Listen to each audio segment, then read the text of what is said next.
I don't come up with great new creative ideas. So I'm not that guy. But my impatience makes me a very bad manager.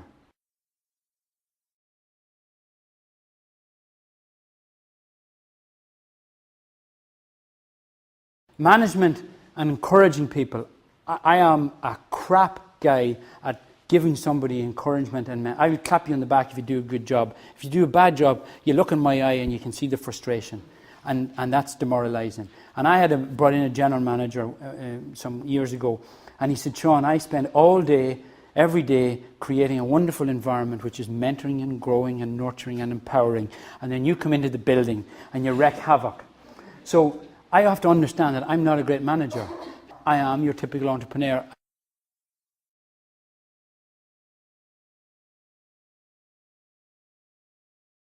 In 2002, when we launched our first box and cabin system, that year we wired 30 houses. Those 30 house owners, I wouldn't necessarily go back to them for a testimonial. The fact that I've tried to delete the first 30 names off our database so that I never get any calls from them. But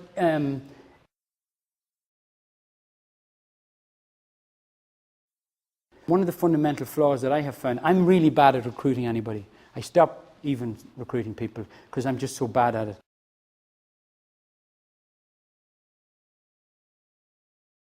The other challenge that we had was in terms of raising funds. And I'm going to tell you, I have never, through the Enterprise Board, I now am lucky enough to have been invited by the government to sit on the Intertrade Ireland board of the actual funds that we won the competition for.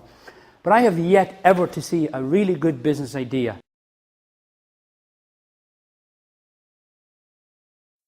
When we started, I can tell you, I had just bought the house. I had no money.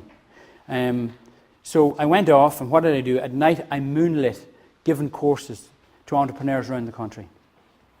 I could write grant applications, so I wrote all the grant applications for Cavan, Monaghan and Louth, or a good chunk of them, for all the new football fields and sports facilities under the Sports Capital Programme.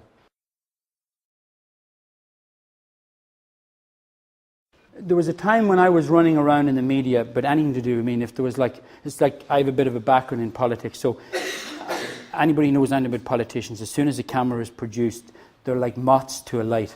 So anywhere there was publicity, I would go. And I took the business plan that we had written for Intertrade Ireland, and the next year I found that Deloitte had run a Fast 50 a programme for startup companies as well, and they had a Rising Star Award. So we said, well, bang in that plan. So we won that award. And then the SFA had an award for the inaugural New Business, Small Business Awards. And we banged in that, and we won an award in innovation, and then we won it in construction. So we started with 40 grand, and up until about 2006, we decided that we needed to get investment, and we looked at VCs, but we weren't really a sort of a company that a VC would be interested in, so they told us at the time.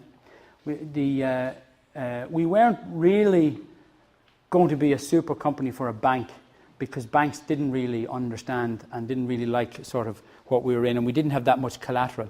So what did we do? We went for a BES scheme.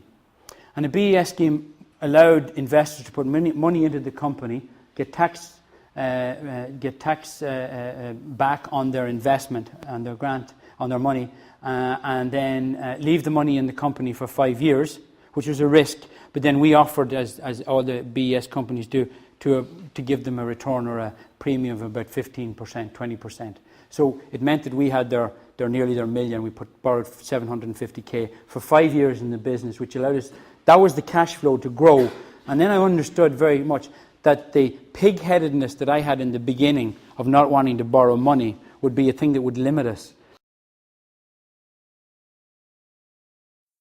Patents, unless they're really, really tight, and unless you really want to spend a lot of time running after people, patents are difficult to police.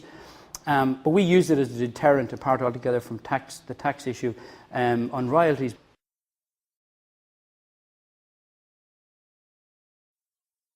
And then I began to understand something else about entrepreneurs. Most of us are dysfunctional.